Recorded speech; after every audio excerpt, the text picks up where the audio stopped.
नमस्कार, बिहार तक देख रहे हैं आप और आपके साथ मैं हूं आशीष रंजन। शाम के 7 बज चुके हैं और एक बार फिर से हम बड़ी चर्चा के साथ हाजिर हैं। चर्चा वही है कि ईडी सीबीआई की रेड के बाद तेजस्वी यादव और लालू परिवार की मुश्किलें लगातार बढ़ती नजर आ रही हैं। इन सब के बीच बड़ा सवाल एक बार फिर से पनपता हुआ दिख रहा है, क्योंकि प्रधानमंत्री मोदी को जिन 7 दलों के लोगों ने चिट्ठी लिखी थी उसमें तेजस्वी यादव का भी नाम शामिल था। तेजस्वी यादव के भी हस्ताक्षर थे और उस हस्ताक्षर के बाद यह कार्रवाई ईडी की हुई है।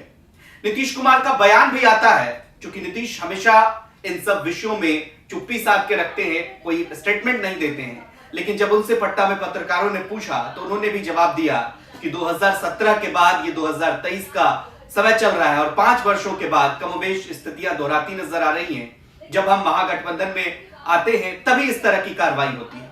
अब सवाल यह है कि क्या सच में कोई बदले की भावना से कार्रवाई हो रही है या कोई पॉलिटिकल वेंडेटा जो है वो दिखाया जा रहा है, क्योंकि तेजस्वी यादव ने जिस एग्रेशन में और जिस तंजिया अंदाज में भारतीय जनता पार्टी पर हमला बोला पटना पहुंचते ही कई तरह के सवाल खड़े होते हैं। सवाल इसलिए भी कि साल 2024 में लोकसभा का चुनाव होना है और महागठबंधन में नीतीश कुमार के आने के बाद से यह कहा जा रहा है कि बिहार में कम से कम इसके सियासत को समझें तो बिहार में महागठबंधन की स्थिति मजबूत है। ऐसे में जो एक तरह से दबाव की राजनीति होती है वो भारतीय जनता पार्टी इसके जरिए करना चाहती है। यह विपक्ष का आरोप है, विपक्ष के लगातार आरोप है, चाहे कांग्रेस पार्टी हो, ये सारी पार्टियां मिलकर के ये सवाल उठा रही है कि क्या सच में लालू परिवार पर जो कार्रवाई हो रही है वो राजनीतिक दुराग्रह से प्रेरित है। इन्हीं विषयों पे हम पत्रकारों के साथ चर्चा करेंगे। हमारे साथ पत्रकारों की और राजनीतिक विश्लेषकों की एक पूरी टीम है कि जो चर्चा का विषय है क्या इसकी सच्चाई क्या है,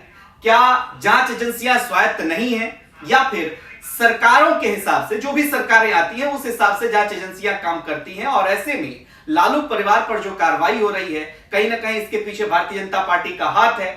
आरजेडी की तरफ से हवाला दिया जा रहा है कि सिंगापुर से लालू प्रसाद इलाज करा करके वापस लौटे, उसके बाद से उन्हें परेशान किया जा रहा है।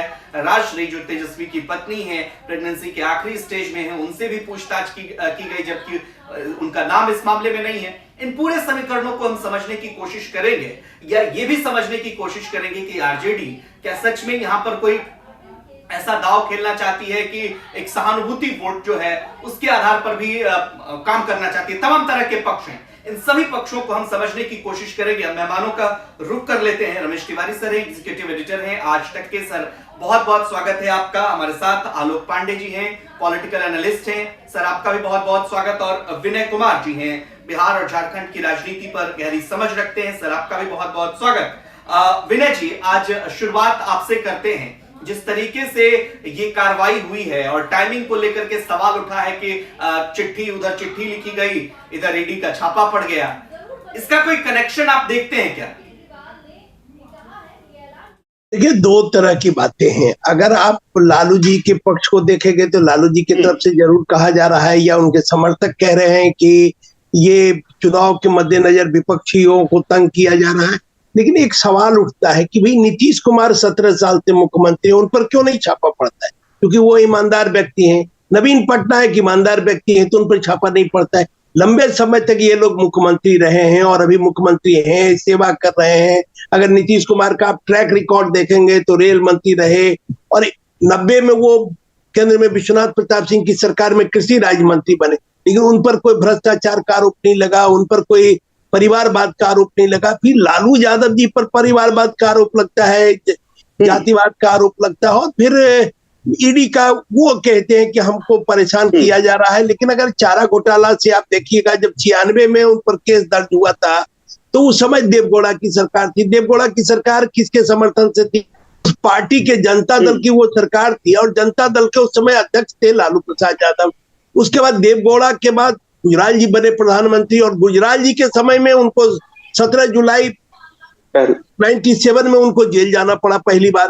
तो अगर आप देखेंगे जो उन्हीं की सरकार, देवगौड़ा उन्हीं के प्रधानमंत्री थे, गुजराल उन्हीं के प्रधानमंत्री थे। उस समय भी अगर हम लोग कवर करते थे, लालू जी को रोज जाते थे हम लोग कवर करने, तो हम लोग देखते थे उस समय भी वो कहते थे कि भाई चारा घोटाला में सारा काम हम ही ने किया, हम ही ने सब लोगों पर केस किया, हम ही ने FIR दर्ज कराया, हम ही इसको घोटालों को पकड़े।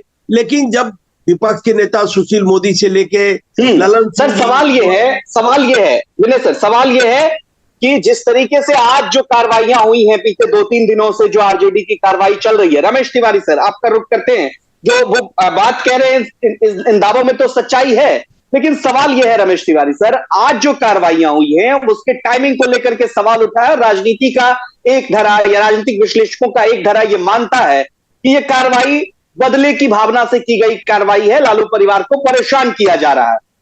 देखिए लालू जी, आशीष, लालू जी चारा घोटाले में जब ललन सिंह, नीतीश एंड कंपनी जिसे कहते हैं, शिवानंद तिवारी, ललन सिंह, राजीव रंजन सिंह, ललन सिंह जो आजकल अध्यक्ष है पार्टी के, इन सभी ने चारा घोटाला में भी उनको मतलब उन्होंने याचिका दायर की और जांच शुरू हुआ। तो तब भी लालू अपने आप को बेकसूर कहते थे, सामाजिक न्याय के खिलाफ साजिश बताते थे और सवर्णों की साजिश होती थी। तो बाद में कोर्ट ने चारों मामले में उन्हें मतलब कन्विक्ट किया, सजा मिली उन्हें। देखिए ये नैरेटिव जो गढ़ा जा रहा है कि हम लोग निर्दोष हैं, हमें साजिश हो रही है। देखिए अगर आप निर्दोष हैं और अगर आपके खिलाफ साजिश हो रही है तो कोर्ट में ही सब प्रूव होगा। पॉलिटिकल नैरेटिव आप बिल्कुल बना सकते हैं कि सीबीआई और ईडी जो है वो सिलेक्टिव है या विंडिक्टिव है, ये आप कह सकते हैं, लेकिन टाइमिंग को लेके ये टाइमिंग तो ये मामले तो चारा घोटाले में मामला कब शुरू दर्ज हुआ और सजा कब से मिलना शुरू हुई लालू को, टाइम लगता है, ये प्रोसेस है। एक दिन में, कोई 2 दिन में या 4 दिन में, या कोई बकरी का मेमना नहीं है कि जाके पकड़ लिया मनी ट्रेल लगाने में। लेकिन सर सवाल ये है, अभी एक इंडियन एक्सप्रेस की रिपोर्ट है, इस आधार पे जो है विपक्ष के लोग ये दावा कर रहे हैं, करीब देखिए हमारे पास आज तक की खबर है और उसमें इंडियन एक्सप्रेस की रिपोर्ट का हवाला दिया गया है कि करीब 200 प्रमुख नेताओं के खिलाफ मामले दर्ज किए गए पिछले 18 सालों में। और ये जो गवर्नमेंट 2014 से लेकर के अभी तक का हम जिक्र कर लेते हैं, इनमें से जिन विपक्षी नेताओं पर कार्रवाई हुई है और जिन नेताओं पर कार्रवाई हुई है, 95% वो नेता है जो विपक्ष के नेता है, 5% उधर के नेता है। आशीष ऐसा ही होता है, बीजेपी जब कांग्रेस की सरकार थी तो अपने ऊपर छापे थोड़े मरवाती थी। अगर नितिन गडकरी से एक पत्रकार ने सवाल पूछा कि बीजेपी आरएसएस वालों को भर रहे हैं आप, तो उन्होंने कहा तो कांग्रेस वालों को भरेंगे, सरकार हमारी है तो बीजेपी आरएसएस वाले भरे जाएंगे। देखिए जिसकी सरकार रहती है वो बेजा इस्तेमाल करता है एजेंसी का, लेकिन क्या मोदी के खिलाफ राफेल में चोर है, मोदी चोर है, राफेल में राहुल गांधी कोर्ट में नहीं गए, सुप्रीम कोर्ट नहीं गए। आपने भी नैरेटिव बनाने की कोशिश की, आपका नैरेटिव जनता, देखिए जनता जिसके साथ है, जनता जिसके तर्क को समझ रही है। अभी विनय जी ने जिक्र किया कि नवीन पटनायक हो, स्टालिन हो, ममता बनर्जी, आप अभिषेक बनर्जी पे छापे मार रही है सीबीआईडी, लेकिन ममता बनर्जी के पे आज तक हाथ लगा पाई? ममता बनर्जी तो बहुत 3rd टर्म में सीएम है, नवीन पटनायक 25 साल से है, नीतीश कुमार ही 17 सालों से है, तो नीतीश कुमार पे एक भी कोई दाग है क्या सीबीआईडी का? सीबीआईडी नीतीश कुमार, मोदी और भाई मोदी और शाह, अमित शाह को सबसे ज्यादा नफरत अभी इस वक्त होगी पॉलिटिक्स में पिछले 6 महीने में तो नीतीश कुमार से होगी, ठीक है। और उसके अलावा उद्धव ठाकरे हैं, बहुत सारे नेता हैं ऐसे जो अलायंस में रहे। और फिर देखिए ये बात तो सही है कि बेजा इस्तेमाल होता है, लेकिन हमने ये भी देखा कि बेंगलोर में, उसी बेंगलोर में 8 करोड़ बीजेपी के एमएलए का बेटे का पकड़ा गया, वो जेल में है। तो हम ये नहीं कह सकते कि बीजेपी, हाँ बीजेपी ये जरूर कह सकते हैं। अच्छा, टाइमिंग को लेकर जो सवाल उठाते हैं लोग, ये प्रोसेस होता है आशीष, हमें समझना चाहिए। ये जो तेजस्वी आके कहते हैं ठेंगा मिला, भाई वो उन्होंने बकायदा प्रेस रिलीज जारी किया ईडी ने कि 600 करोड़ का ट्रेल मिला, 150 करोड़ घर उनका जो 4 लाख में खरीदा। और ऐसा नहीं कि ईडी प्रेस कॉन्फ्रेंस करेगी, ईडी को कोर्ट में प्रोड्यूस करना है एविडेंस। तो ये पॉलिटिकल लड़ाई अलग बात है। हाँ, ये आप कह सकते हो कि 5 साल में, 6 साल में तेजस्वी यादव 2017 में जब छापे पड़े और आज 2023 हो गया, तो 6 साल में सीबीआई और ईडी ने तेजस्वी यादव के खिलाफ क्या एविडेंस गैदर किया, ये आरजेडी सवाल पूछ सकती है और ये वाजिब सवाल भी है। ठीक है। हम चलते पूरे प्रकरण को देखा जाए तो जो आरोप है विपक्ष का, क्या ये पुख्ता आरोप है? ये तेजस्वी यादव भी कह रहे थे कि पहले 8,000 करोड़ का हम पे आरोप लगाया था, उसमें कुछ नहीं निकला, फिर 600 करोड़ रुपए का शिगोफा छोड़ रहे हैं। आपको लगता है कि राजनीतिक दुराग्रह, क्या कोई पॉलिटिकल वेंडेटा है इसमें? इसको बहुत अच्छी तरह समझना होगा। मैं थोड़ा सा समय चाहूंगा, इंटरनेशनल जो एक सिनेरियो है उससे जुड़ा हुआ मैटर भी। देखिए, फाटक ने एक बात तय किया था, एफएटीएफ ने, फाइनेंशियल एक्शन टास्क फोर्स ने, पूरे अंतरराष्ट्रीय स्तर पर, कि जो इस धरती से इतना धन होने के बाद गरीबी क्यों नहीं खत्म हो रही। तो उन्होंने एक निष्कर्ष निकाला कि गरीबी इसलिए नहीं खत्म हो रही कि जो भी डिसाइसिव जगह पर है दुनिया के विकासशील देशों पर, वो लोग करप्शन जोर से ज्यादा करते हैं। तो फाटक ने क्या किया, अंतरराष्ट्रीय स्तर पर उन देशों के साथ अपनी शर्तें मनवाना शुरू किया। और ये बात 2005 के बाद शुरू हुई। और आप देखो कि इसीलिए जो आज कांग्रेस क्रेडिट लेती है ईडी का कि हमने बनाया और ये सारी चीजें की, वो एक्चुअली फाटक की शर्तों के अनुसार है। तो इस समय जो आर्थिक अपराध है और आतंकवादी अपराध है और इन्वायरमेंट है, ये तीन चीजें ऐसी हैं जिसमें कोई देश सॉवरेन नहीं रहा, संप्रभु नहीं रहा। तो 2004 के बाद 5 के बाद से फाटक ने एक्शन शुरू किया और सारे देशों को फाटक के बनाए गए नियमों को मानना पड़ेगा, नहीं तो आप ब्लैक लिस्ट में चले जाएंगे। तो उसके बाद कांग्रेस उसको टालती रही, थोड़ा थोड़ा करती रही, लेकिन एक समय के बाद उसको मानना पड़ा फाटक की शर्तों को। तो भारत में जितने भी फाइनेंशियल करप्शन को पकड़ा जा रहा है, इसमें फाटक का बड़ा योगदान है। नहीं, लेकिन जो आंकड़े हैं, देखिए आंकड़ों पर जो बात कर रहे हैं सर, उसमें 2014 के पहले के भी आंकड़े हैं। देखिए जो निकल यूपीए सरकार में 10 साल में 2004 से 14 का जिक्र कर रहे हैं, और ये रिपोर्ट है कि 72 नेताओं को सीबीआई ने रडार पर लिया। इसमें से 60% विपक्ष के थे, यानी 43 विपक्ष के थे 118 में, लेकिन उसमें सत्ता पक्ष के भी लोग थे।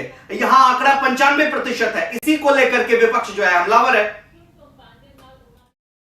आशीष देखिए, हम आपको फिर बताते हैं, ये सीबीआई का नहीं है, जो ईडी का है वो फाटक से रिलेटेड है। और जो आर्थिक अपराध है उसे पूरी दुनिया अब सॉवरेन नहीं रह गई, भारत भी जुड़ा हुआ है, नहीं तो आपको ब्लैक लिस्ट होना पड़ेगा।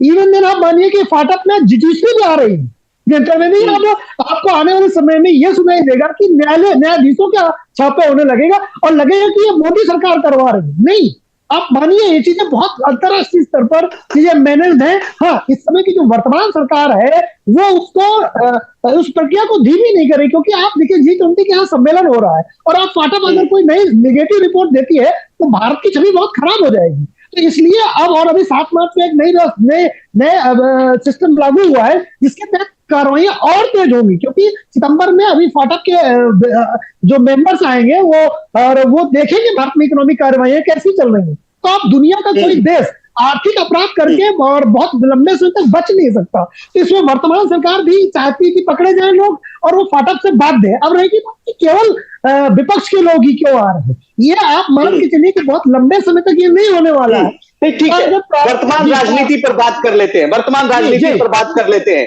ठीक है रमेश तिवारी सर, जो कार्रवाइयां चल रही, कल लालू परिवार की वहां पर पेशी भी है, राबड़ी देवी भी है, उसमें हालांकि तेजस्वी का नाम शामिल नहीं है। विधानसभा में भी इसको लेकर के जोरदार हंगामा चल रहा है। आपको क्या लगता है 2024 से पहले अगर इस तरह से कुछ भी निकल करके सामने आता है तो इसका सीधा सीधा नुकसान महागठबंधन को उठाना पड़ सकता है?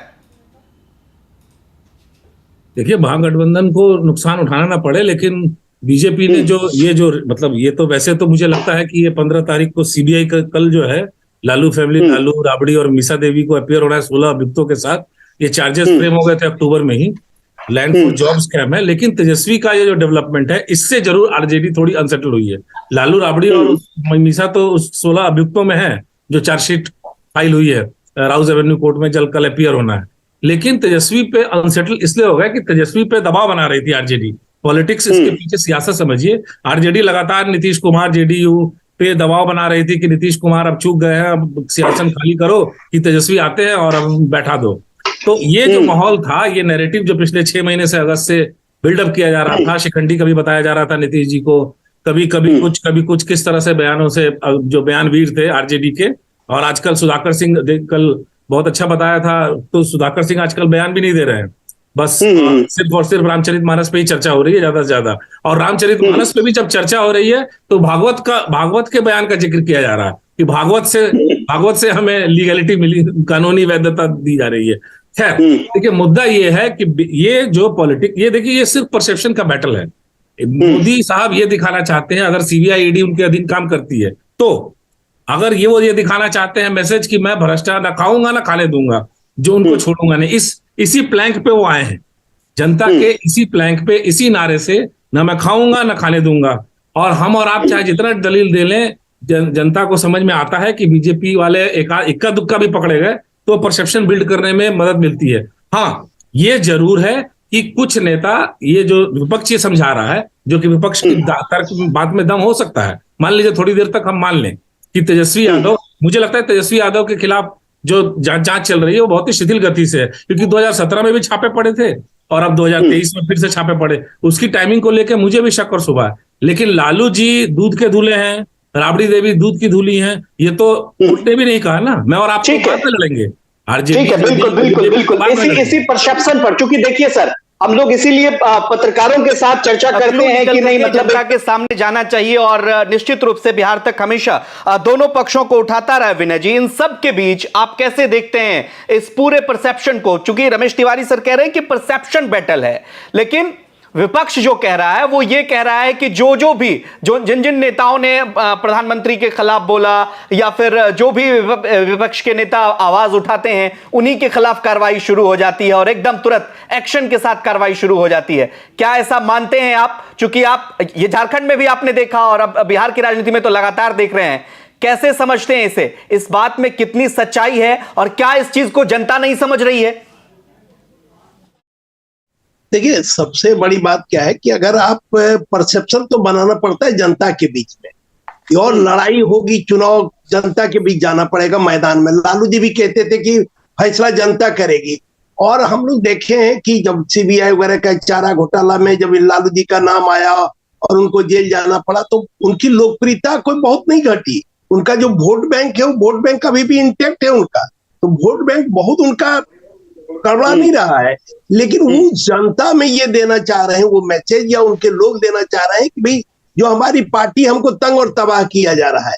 हालांकि तंग और तबाह जो किया जा रहा है ये आरजेडी के लोग बताना चाहते हैं। लेकिन आप एक देखिएगा, अगर जिस दिन नीतीश कुमार जी से पूछा गया ये सवाल, मुझे तो लगता है कि जब से नीतीश जी इस पारी में मुख्यमंत्री बने हैं तो जितना प्रसन्न उस दिन उस प्रेस कॉन्फ्रेंस के दौरान हम उनको देख रहे थे, उतना कभी प्रसन्न दिखाई नहीं दिए नीतीश कुमार जी। जब जवाब दे रहे थे तेजस्वी यादव के मामले में तो उतना प्रसन्न उनका, अगर बॉडी लैंग्वेज आप अगर क्लिप है तो आप दिखा सकते हैं कितना प्रसन्न थे।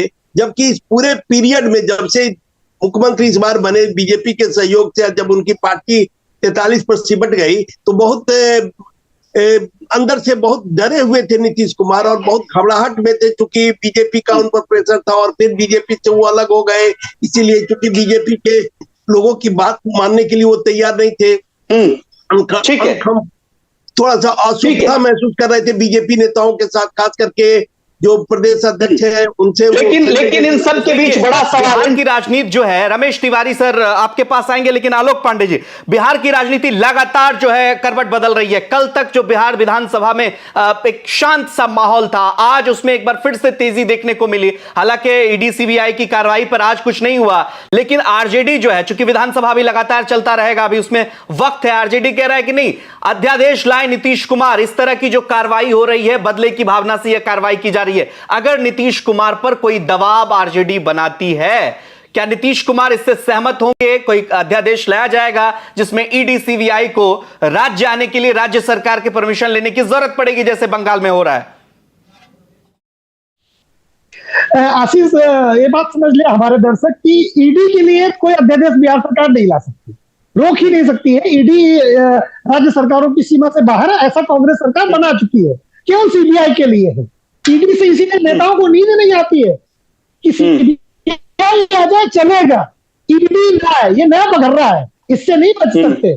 दूसरी बात आपको बता दें, इस समय अगर अच्छे दिन किसी के आए हैं, अगर अच्छे दिन किसी के आए तो नीतीश कुमार जी के आए हैं। बोले यार शिखंडी से शिखंडी जी से बयानों से फुर्सत मिली, अब तेजस्वी पहले अपने आप को समेटे।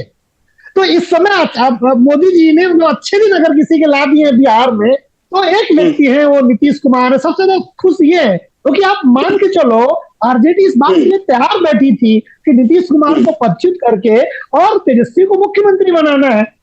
कभी कभी तो मुझे ऐसा तो नहीं लगता कि नीतीश कुमार ने धीरे से नहीं, लेकिन इसमें सवाल ये है ना सर, सवाल ये है, देखिए हम आज इसलिए वो बात उठा रहे हैं क्योंकि देखिए लगातार आरजेडी का पक्ष रहा है कि जो जिन लोगों पर कार्रवाई होती है, चाहे कहीं भी जिनको मतलब भारतीय जनता पार्टी लगता है कि नहीं अब रडार में आ जाएंगे, वो भारतीय जनता पार्टी में शामिल हो जाते हैं, उन पर कार्रवाई नहीं होती है, ये कहना है विपक्ष का। इस तर्क का क्या जवाब हो सकता है? आशीष, ये तर्क बिल्कुल सही है, ये तर्क सही है। रमेश तिवारी सर कुछ कहना चाह रहे हैं? देखिए, इस तर्क में दम नहीं है तो लालू और तेजस्वी कहां बीजेपी ज्वाइन कर रहे हैं? देखिए सबकी राजनीति है, वोट बैंक है, सबका सियासत है। ये थोड़ा सुपरफिशियल तर्क है, क्योंकि इसमें ज्यादा दम नहीं है। क्योंकि ममता बनर्जी ने कहाँ ज्वाइन किया, अभिषेक बनर्जी पे जांच चल रही है। ममता बनर्जी ने बहुत ही दहाड़ के और बीजेपी को हराया। तो ऐसा नहीं है, केजरीवाल के पीछे जांच चल रही है। केजरीवाल कहाँ डर गए, कहाँ बीजेपी ज्वाइन कर लेंगे। देखिए होता ये है, ये आप आरोप लगा सकते हो, लेकिन केस रफा देखिए प्रोसेस होता है आशीष। हम थोड़ा बहुत कानून की जानकारी भी बढ़ा ले। ये जो विपक्ष आरोप लगाता है कि जांच, मुकुल रॉय से अभी भी पूछताछ हुई है, बीजेपी में आने के बाद भी 3-4 बार पूछताछ हो चुकी।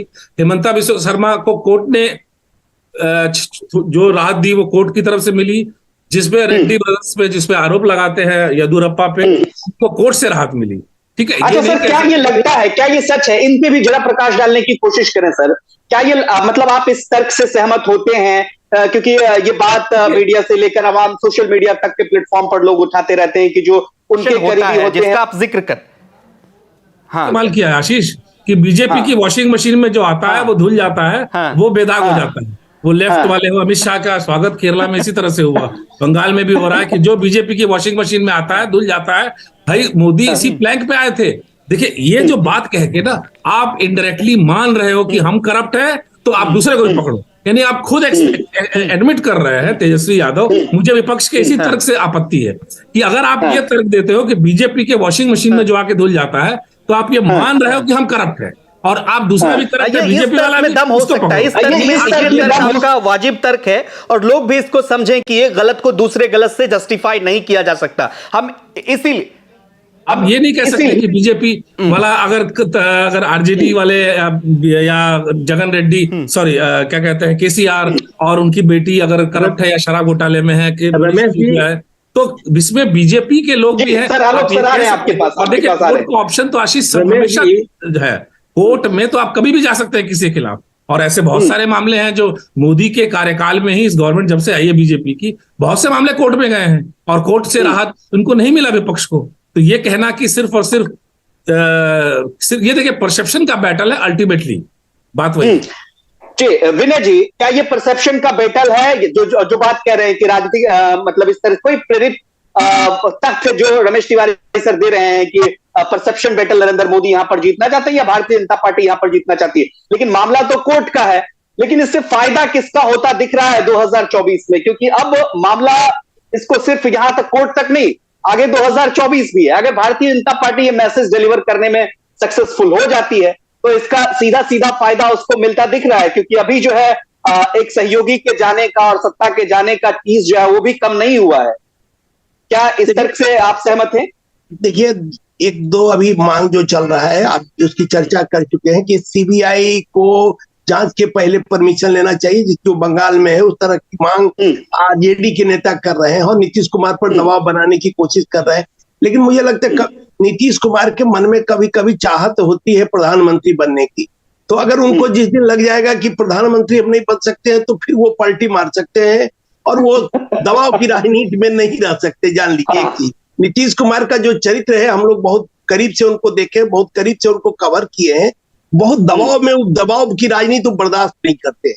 तो अगर उनको अभी उनकी महत्वाकांक्षा, तो क्या ये जो शोर का मतलब शोर से पहले का जो सन्नाटा है, देखिए लगातार हमारे दर्शक भी रमेश तिवारी सर के तर्क से कई लोग सहमत भी हैं। आलोक जी, आपसे जानना चाहते हैं कि नीतीश कुमार ने जो बयान दिया, वो बयान भी सुनवाएंगे अपने दर्शकों को, लेकिन सवाल यह है कि नीतीश कुमार के बाद ही तेजस्वी यादव का बयान आता है, उसके बाद वो कॉन्फिडेंस से एकदम लबरेज नजर आते हैं।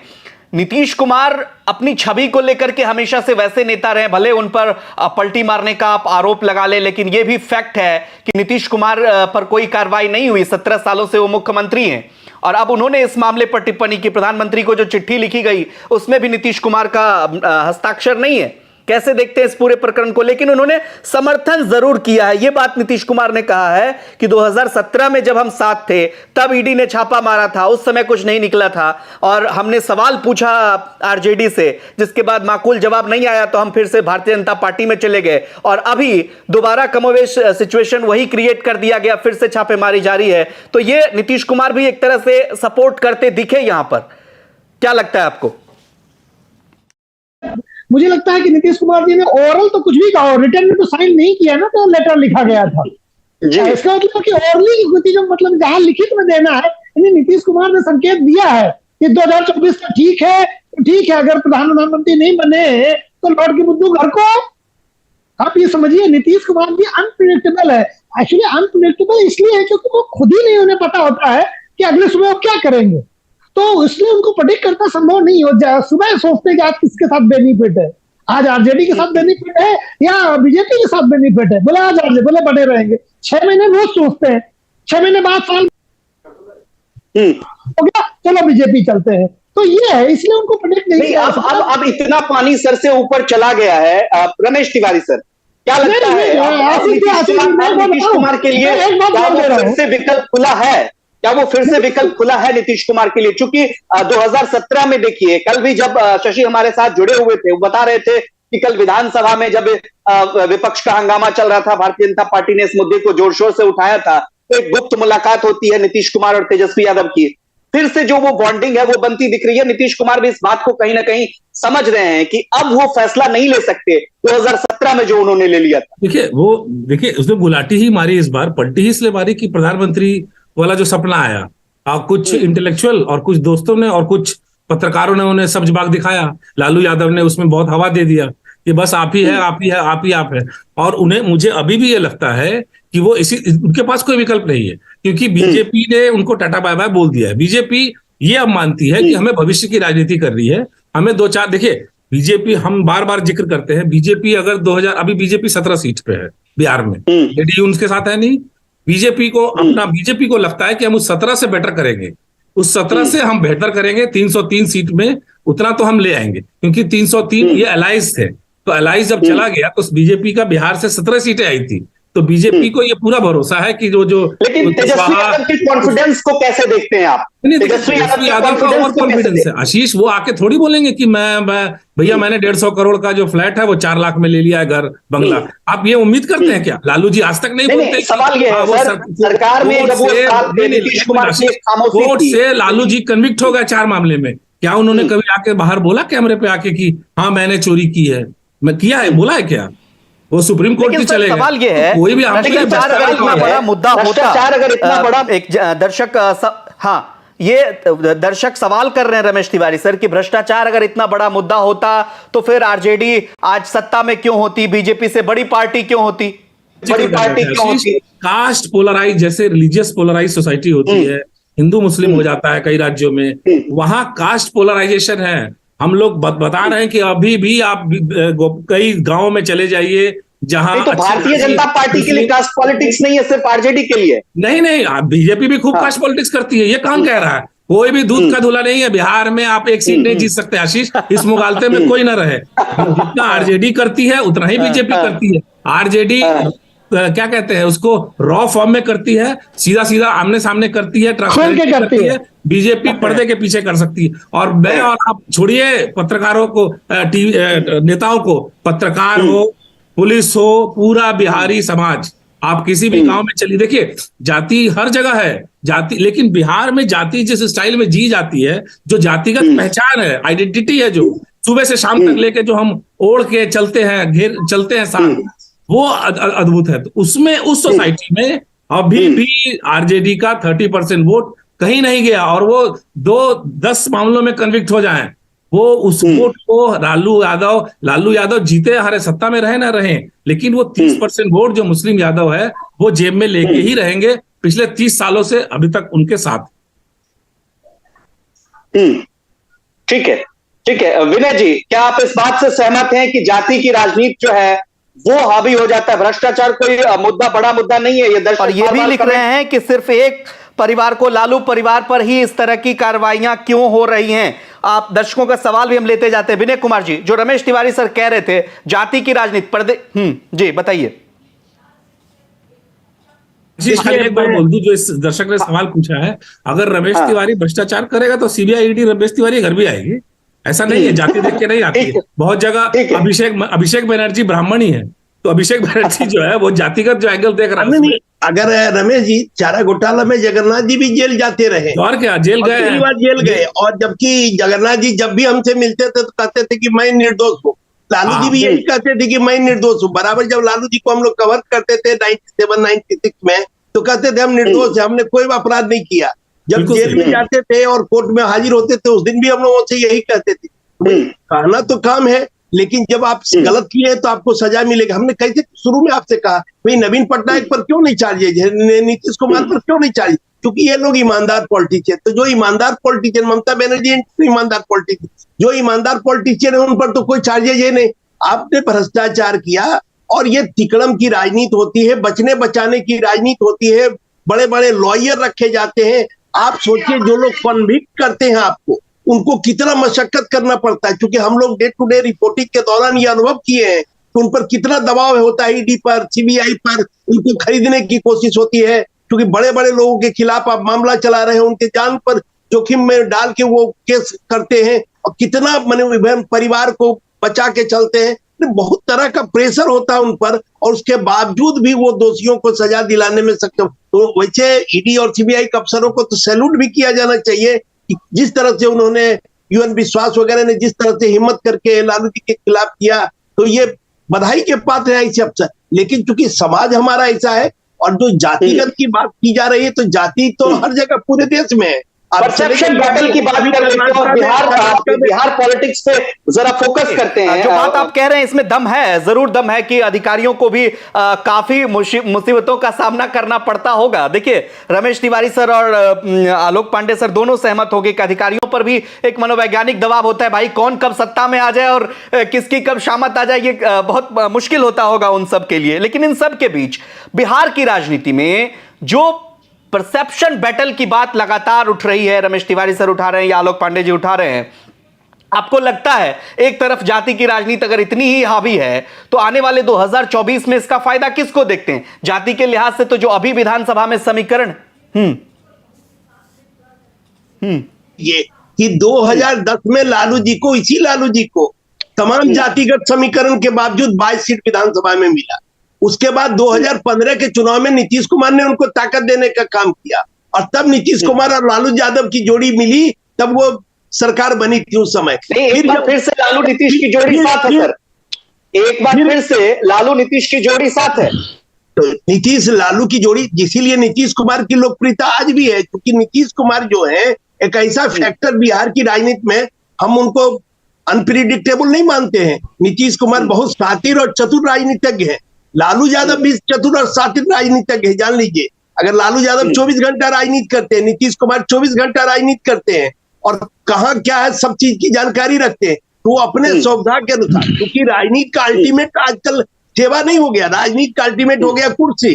कुर्सी कैसे बचाए रखना जाना, इसमें नीतीश कुमार माहिर है और उनके वोट के बिना कोई सरकार बन नहीं रही है बिहार में, क्योंकि वो जिसके साथ जाएंगे उनका 15-16% वोट है नीतीश कुमार का। आलोक जी, और आज इसीलिए बीजेपी चाह रही कि फिर वापस आए नीतीश कुमार, चूंकि अगर अभी जो कार्रवाई हुई तेजस्वी यादव को लेकर के, चूंकि देखिए ऐसे समय में बिहार की राजनीति हम बार बार इस और जिक्र कर रहे हैं, तब क्या हो जाएगा कहना मुश्किल। लगातार तब ये मांग करती रही है कि तेजस्वी यादव को मुख्यमंत्री हो जाना चाहिए 2024 में, हो जाएंगे कि नहीं हो जाएंगे इस कयास पर अभी तक तो चर्चा चल ही रही है। लेकिन इन सब के बीच जो आरोप है, भ्रष्टाचार का आरोप है, या फिर अभी देखिए बिहार की राजनीति से लेकर के जो अन्य जगहों से तमाम तरह की करप्शन की खबरें आ रही हैं या अन्य खबर, इन सब का आरोप जो है वो तेजस्वी यादव के मत्थे मढ़ दिया जाता है।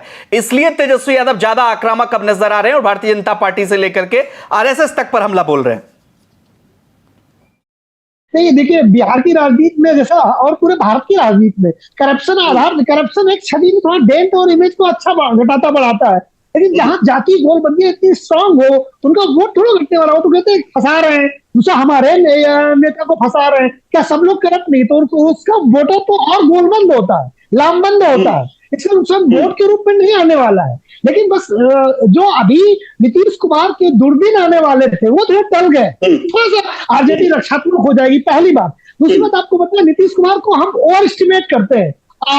मैं नीतीश कुमार को 50% चतुर नेता मानता हूँ और 50% थोड़ा सा कमजोर नेता मानता हूँ। चतुर इसलिए कि 17 साल से सत्ता में है और कमजोर इसलिए कि अपनी पार्टी की कीमत दे करके। नीतीश कुमार मुख्यमंत्री है, इसकी कीमत जेडीयू को उठानी पड़ी। 100 से ज्यादा सीटें, सबसे बड़ी सीट पार्टी की जगह पर तीसरे नंबर की पार्टी बन गई मुख्यमंत्री रहते हुए।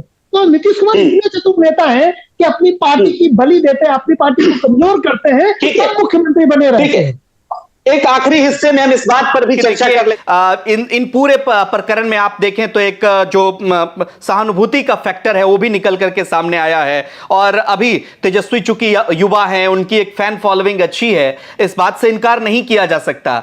इन सब के बीच, इन कार्रवाइयों के बीच लालू प्रसाद यादव भी हैं, राजश्री भी हैं, चूंकि लालू प्रसाद स्वास्थ्य लाभ ले रहे हैं। राजनीति के लिहाज से बात करते हैं, कार्रवाइयां चलिए चलती हैं, वो चलती रहेंगी, और उसमें क्या निकल करके आता है ये जांच का विषय है। लेकिन सहानुभूति का फैक्टर कौन जीत रहा है यहां पर? पत्रकारों के बीच से जब राय निकलती है तो इसका एक व्यापक मतलब निकाला जाता है। क्या समझते हैं आप इसको लेकर सर? देखिए, विक्टिम कार्ड हर राजनीतिक खेलने की कोशिश करता है। मोदी साहब ने अच्छे से खेला, केजरीवाल भी हर वक्त विक्टिम कार्ड खेलते रहते हैं सुबह से शाम तक। आज जी हम तो बिजली पानी दे रहे हैं, हम जी बीजेपी का विरोध कर रहे हैं इसीलिए हमको जेल भेज दिया जी। हमने शिक्षा, उनसे पूछा जाता है शराब घोटाले पे, वो शिक्षा पे बात करते हैं। तो देखिए, ये हर आदमी, इंदिरा गांधी ने भी खेला कार्ड, कांग्रेस भी खेलती रही है। इसके अलावा हर व्यक्ति, जब मैं बता रहा हूं कि लालू यादव जब चारा घोटाले में पहली बार गए थे तो हमने बताया कि किस तरह से उन्होंने विक्टिम कार्ड खेला, कि सामाजिक न्याय के विरोधी सब ने साजिश कर दी है। अभी भी वो कहते हैं कि ये जो कन्विक्शन हुआ है चारा घोटाले में वो साजिश है विरोधियों की। अब वो विरोधी कौन है जो आज उनके साथ सत्ता में जिनका मौज ले रहे हैं? इसी तरह हर व्यक्ति, अब तेजस्वी यादव को भी, देखिए तेजस्वी यादव को इस बैटल को दो फ्रंट पे लड़ना है, और तेजस्वी यादव वही इमेच्योरिटी दिखा रहे हैं जो अखिलेश यादव ने, मुझे ऐसा लग रहा है वो अखिलेश यादव ने दिखा। लेकिन जो भाई वीरेंद्र ने मांग की और उन्होंने कहा कि इसको आरजेडी व्यापक तौर पर अब उठाने वाली है, जो जिसका जिक्र भाई वीरेंद्र कर रहे थे कि इस तरह की कार्रवाइयां होती हैं बदले की भावना से। हाँ, सीबीआई को आप रोक नहीं सकते, सीबीआई से कानूनी प्रक्रिया। मेरा सवाल कानूनी प्रक्रिया तो है कि नीतीश कुमार क्या इस बात को मानेंगे? क्या मुख्यमंत्री होते हुए तो उनको फैसला लेना है, फैसला लेना है। माने ना माने, उनको पता है कि 2024 तक उनको लाइफलाइन मिल गई है। वो अब जो है वो डिफेंसिव नहीं है, वो माने या ना माने। देखिए, हर आदमी परसेप्शन बैटल लड़ रहा है ना, नीतीश कुमार भी लड़ रहे हैं।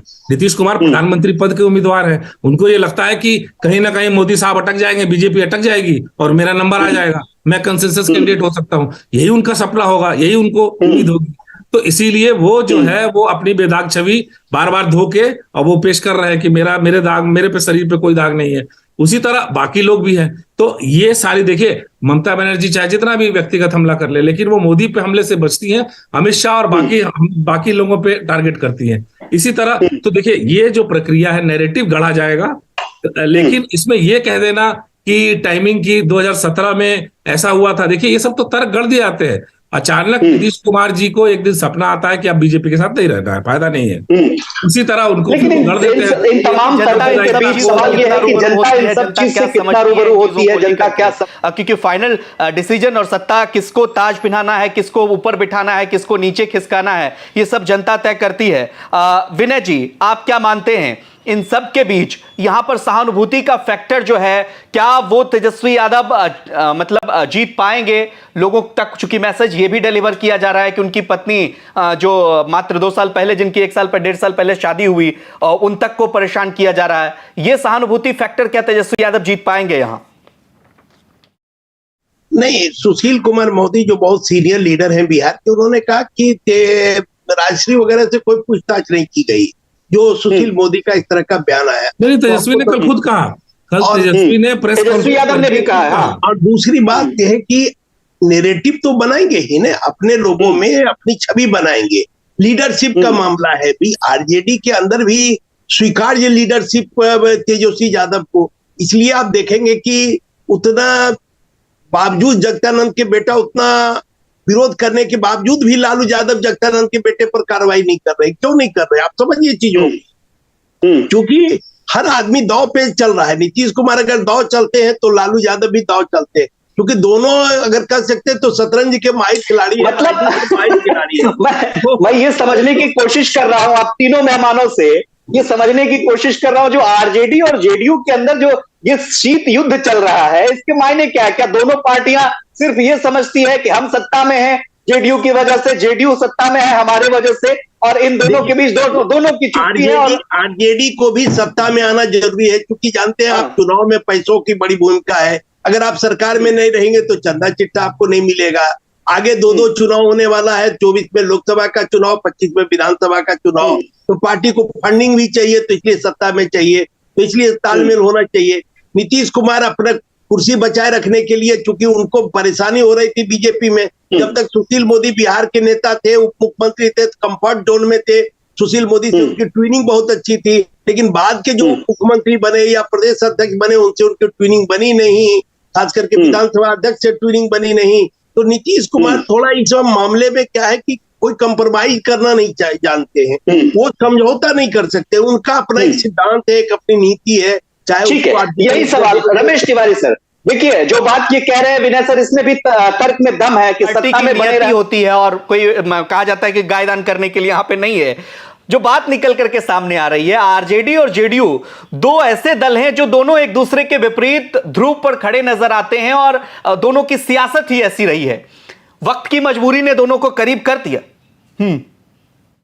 यही पे कॉन्ट्रडिक्शन है ना। आए तो थे जंगल राज खत्म कर रहे, आए तो थे आप जंगल राज खत्म कर रहे, उसी लालू और राबड़ी के जंगल राज कहते थे। आए थे विकास करने, विकास के किसी ह्यूमन डेवलपमेंट इंडेक्स में शिक्षा का क्या हाल है, स्वास्थ्य का क्या हाल है? तो ये पलायन मजदूर जो है 30 साल से पलायन कर रहा है, रामचरितमानस पे शिक्षा मंत्री ज्ञान दे रहा है, और उन्हीं शिक्षा मंत्री को जेडीयू वाला कह रहा है अनपढ़ गंवार है। आज ही विधान परिषद में शिक्षा मंत्री जो शिक्षा वर्ड आप समझ लीजिए कितनी गूढ़ बात है, उसी शिक्षा मंत्री को एक जेडीयू का मेंबर उठ के कह रहा है यही खुद ही ढोल गंवार है। तो शिक्षा मंत्री जब गंवार है तो फिर अलायंस में हम क्या बात करें? देखिए सत्ता जो है, सत्ता में बने रहने की कला अलग है, उसमें आप कॉम्प्रोमाइज करते हैं, लेकिन विकास का क्या? आप तो बहुत आए थे ना कि लालू राबड़ी ने बर्बाद कर दिया राज्य को, आप आए थे 17 साल से सुधारने, तो आपने 17 साल में क्या? अब ये तर्क है कि अब डेमोक्रेसी पर खतरा है, इसलिए साथ आ गए। डेमोक्रेसी पर खतरा हो गई, पहले सेकुलरिज्म 17 साल मौज काट ली आपने, उसके बाद अचानक अब डेमोक्रेसी पे खतरा हो गया उस व्यक्ति के साथ जो डिक्टेटर है।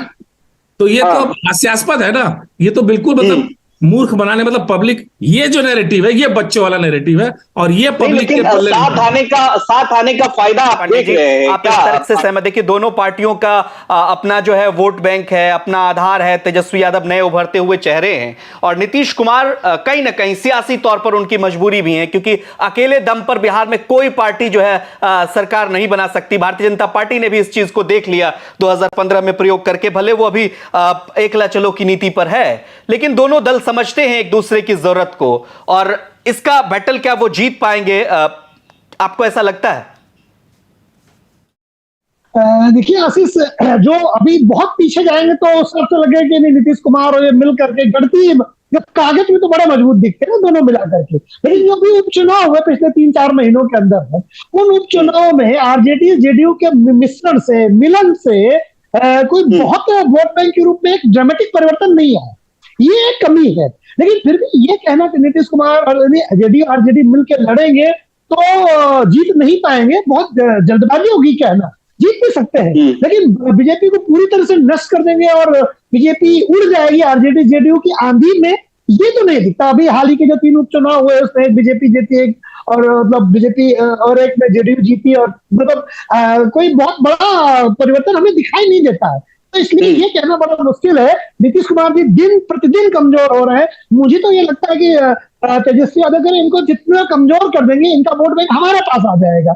जेडीयू तो 25 के बाद हम कहाँ देखते हैं बिहार की राजनीति में कि वो सर्वाइव कर पाएंगे। आरजेडी का ये बड़ा सवाल है, ये बड़ा सवाल है, क्योंकि देखिए इन सवाल को मर्जर से भी जोड़कर देखा जा रहा है। जेडीयू और आरजेडी 2025 में सपोज करिए कि चूंकि अब ये ऐलान कर चुके हैं, और एक कदम आगे की राजनीति पर भी बात कर लेते हैं, चूंकि आप तीनों मेहमान बिहार की राजनीति को बेहतर समझते हैं और दर्शकों की प्रतिक्रिया भी इससे आ रही है निकल करके। आपको क्या लगता है कि 2025 में अगर तेजस्वी यादव की पार्टी बड़ी पार्टी बन गई और एक बार फिर से सरकार बनाने की स्थिति में होते हैं जेडीयू और आरजेडी, और जेडीयू की स्थिति बहुत कमजोर रही, तो पार्टी पर भी खतरा हो सकता है, और जो मर्जर वाली बात है फिर एक किक लगेगा और महाराष्ट्र पार्ट 2 हो सकता है।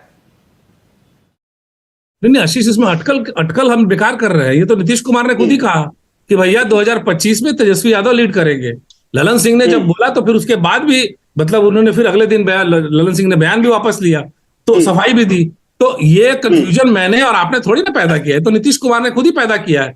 पार्टी के अस्तित्व पे नीतीश कुमार, देखिए नीतीश कुमार को ये लग गया कि उनके बाद पार्टी क्या, देखिए तो वो पार्टी जो है वो 60-70% वाले बीजेपी में चले जाएंगे और मेरा अपना आकलन है, और 30-40% आरजेडी के साथ चले जाएंगे।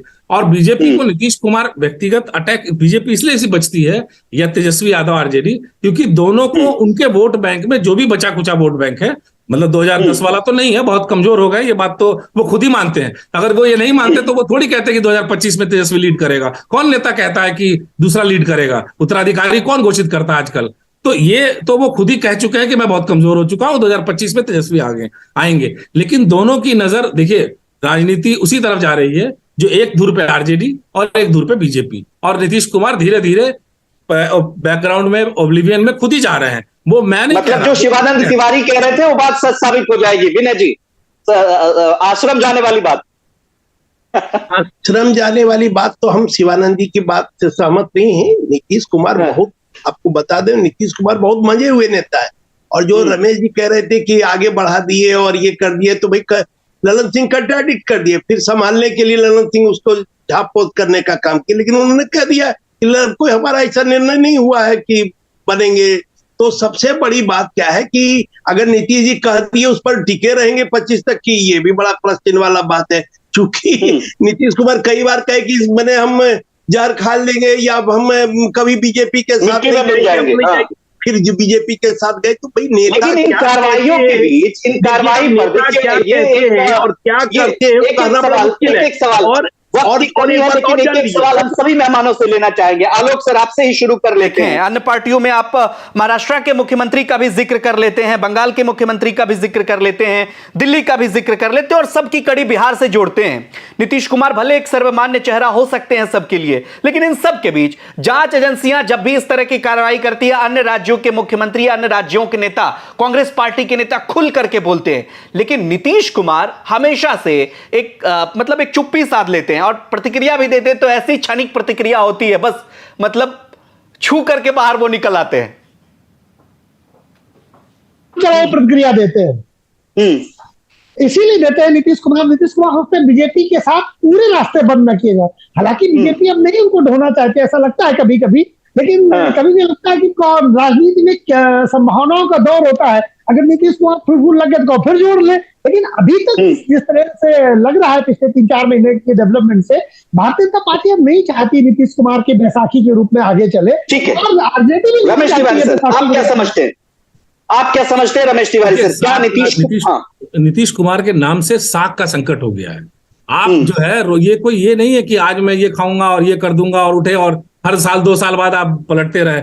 यही हुआ था मायावती के साथ, बीएसपी के साथ। आपने साख बनाई, आप बड़ी ताकत के रूप में उभरे। दलितों की एक वक्त तक काशीराम और मायावती को देश का प्रधानमंत्री कहा जाता था, लेकिन आप साख 6 महीने में आपने सपोर्ट लिया बीजेपी से, फिर वो विड्रॉ कर। देखिए पॉलिटिक्स में लॉन्ग टर्म में साख का संकट है। नीतीश कुमार के नाम पे आप आरजेडी के कार्यकर्ता सर्वे करा लीजिए और बीजेपी के कार्यकर्ता, जेडीयू की बात नहीं कह रहा हूं, कि कितना भरोसा करते हैं नीतीश कुमार की लीडरशिप पे, तो वो बता देगा आपको बैंडेड। तो वो नीतीश, मुझे लगता है बीजेपी अगर नीतीश से दूर रहेगी तो भविष्य की राजनीति कर पाएगी, क्योंकि आरजेडी अगर जितना ज्यादा नीतीश के साथ रहेगी उतनी जल्दी डूब जाएगी, ऐसा मुझे लगता है। जी, आखिरी प्रतिक्रिया आपकी। सब दलों के नेता बोलते हैं, राहुल गांधी इतना खुलकर बोलते हैं, तेजस्वी यादव खुल करके बोलते हैं, नीतीश नहीं बोलते। नीतीश कुमार अपना ऑप्शन खुला रखते हैं हर तरफ, और वो बड़ा मर्यादित बयान देते हैं। अगर आप तो इधर थोड़ा बहुत उनकी बातों की आलोचना हुई कि इस तरह से नीतीश कुमार कैसे फुहड़ टाइप से बोल दिए, लेकिन अगर नीतीश कुमार का पूरा कैरियर आप देखेंगे, बहुत मर्यादित उनका आचरण होता है, उनका व्यवहार होता है, उनका बातचीत होता है। और चूंकि उनकी जो सबसे बड़ी बात है ईमानदारी, वो अपनी छवि कभी खराब नहीं होने देना चाहते, वो अपने चेहरे पर दाग नहीं लगने देना चाहते। तो बिहार में 2 नेता थे, रामविलास पासवान, लंबे समय तक रामविलास पासवान रहे केंद्र में मंत्री, लेकिन उनका भी बेदाग चेहरा रहा, 1 पैसे का कोई आरोप नहीं लगा। आज उसी के नक्शे कदम पर चिराग पासवान चल रहे हैं और अच्छा ही भीड़ जुटा रहे हैं और अपना एक कर रहे हैं। और अगर नीतीश कुमार थोड़ा चिराग पासवान को दे दिए रहते पिछले चुनाव में तवज्जो, तो नीतीश कुमार की सीटें बढ़ गई रहती और तेजस्वी की सीटें घट गई रहती, आपको बता देते हैं। लेकिन वो उनसे गलती हुई नीतीश कुमार से, और उसके कारण चिराग ने वोटों को काटने का काम किया। बड़ा खास करके फैक्टर है अपर बिहार कास्ट की के वोटों राजनीति को में, आने वाले फैक्टर है बिहार की राजनीति में, आने वाले फॉलोइंग है। लेकिन चूंकि वक्त इजाजत दे रहा है, इसलिए इस चर्चा को यही विराम देना होगा। आप सभी मेहमानों का इस सार्थक चर्चा के लिए बहुत बहुत आभार। आप तीनों मेहमान हमारे साथ जुड़े, लेकिन इन सब के बीच जो कार्रवाइयां चल रही हैं उन पर सवाल विपक्ष लगातार उठा रहा है, और जिसकी सबसे ज्यादा चर्चा है, जाते जाते हम तेजस्वी यादव का वो बयान जरूर आपको सुनाना चाहेंगे। फिलहाल बिहार की तमाम खबरों के लिए आप देखते रहिए बिहार तक। नमस्कार। जिस दिन सरकार बनी उस दिन भी छापे पड़े थे। क्रोनोलॉजी समझिए, जो अमित शाह जी क्रोनोलॉजी समझाते हैं, वो क्रोनोलॉजी जो है वो समझने की जरूरत है। जिस दिन सरकार बनी, ट्रस्ट वोट था, उस दिन भी छापे पड़ रहे थे। उन छापों का क्या हुआ? कितने मिले? 100 करोड़, 1000 करोड़, लाख करोड़? या 2017 चलिए, 8000 करोड़ बेनामी संपत्तियां, इनकम टैक्स, ईडी, सीबीआई, सारी जांच संस्थानें लग गई। आज हो गया 23, लगभग 6 साल।